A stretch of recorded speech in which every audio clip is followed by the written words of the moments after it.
श्री सीताराम, जय राधे श्याम। कैसे हैं आप सब? मैं पंडित राजेश तिवारी निर्मोही एक बार पुनः आप सभी के बीच में उपस्थित हूँ और आशा करता हूँ आप सब बिल्कुल स्वस्थ होंगे, ठीक होंगे। आज अपने YouTube चैनल राजेश निर्मोही महाराज के माध्यम से एक बहुत सुंदर जानकारी आपको देने का प्रयास कर रहे हैं। इस वीडियो को देखें, सुनें। अगर जानकारी पसंद आए तो लाइक करें और अपने मित्रों के पास तक शेयर जरूर करें। आज का मेरा जो टॉपिक है, लालच का फल। लालच। किसी ने कहा कि मक्खी बैठी शहद पर, मक्खी बैठी शहद पर, चारों पैर धंसाए और धंसते धंसते धंस गई, लालच बुरी बधाई। तो मेरे भाई बहन, लालच बहुत गंदी चीज है।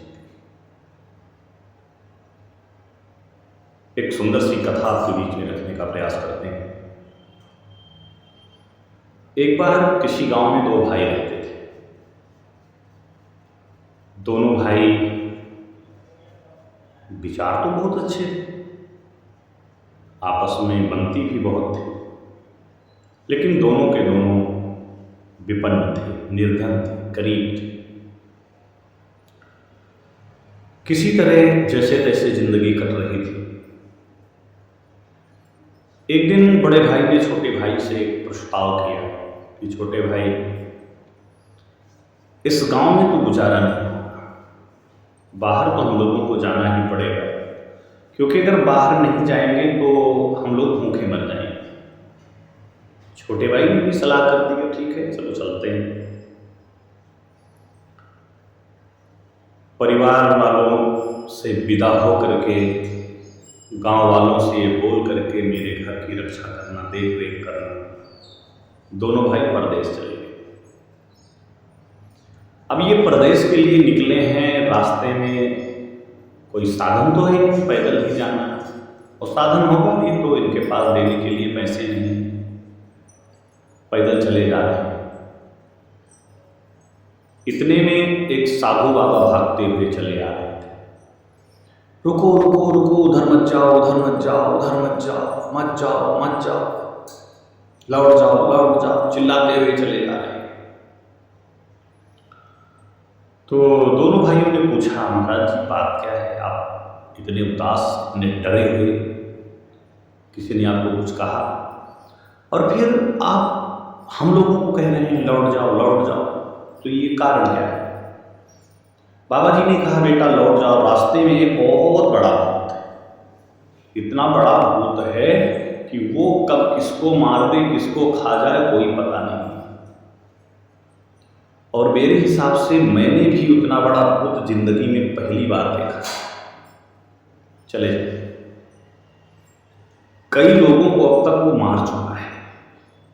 अब ये गांव के रहने वाले, इन्हें भूतों से कहाँ डर लगने वाला, जितनी जिंदगी ही खेत में, बाग में, जंगल में गुजरी। दोनों भाई शरीर से भी ठीक ठाक थे, बोले चलो भूत को देख लेंगे। बाबा जी ने बहुत समझाया, लेकिन संत की बात उनको अच्छी नहीं। वैसे भी बाबा तुलसीदास जी कहते हैं कि जाको है दारुण दुख दीना, और ताकी मति पहिले हरि लीना। भगवान जिसे दुख देता है ना, सोचने समझने की क्षमता पहले ही समाप्त कर देता है।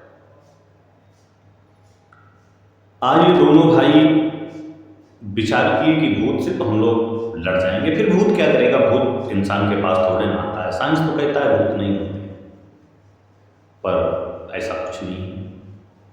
पूरी तरह से ये भी नहीं कहा जा सकता कि विज्ञान ही सत्य है। अरे विज्ञान तो वो खोज रहा है जो हमारे वैदिक सनातन धर्म ने पहले से ही खोज के रख दिया है। चलो खैर, मैं उधर नहीं जाना चाहता, ये वीडियो लंबा हो जाएगा।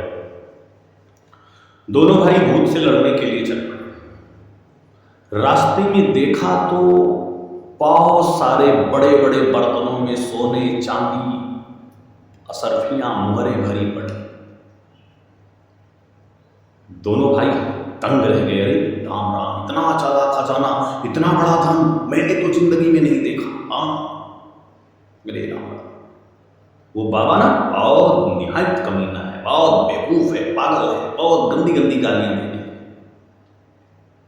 मिल जाए ना तो उसके हाथ पैर तोड़ दो। हम लोगों को पागल समझ रहा था, बेवकूफ बना के उनसे लौटा देना चाह रहा था। वो निश्चित ही कोई ना कोई घोड़ा या खच्चर लाने गया है, जिस पर कि सारे धन को एक साथ में लादा जा सके और लाद करके चला जा सके। एक भाई ने हंस करके कह रहा था, बहुत से लोगों को मार चुका है, यहां तो कोई मरा नहीं दिख रहा, थोड़ा सा दुर्गंध जरूर आ रही। जब आसपास में देखा तो एक दो आदमी मरे हुए पड़े थे। तो दोनों ने कहा ये आपस में लड़ करके मर गए, ऐसा कुछ नहीं।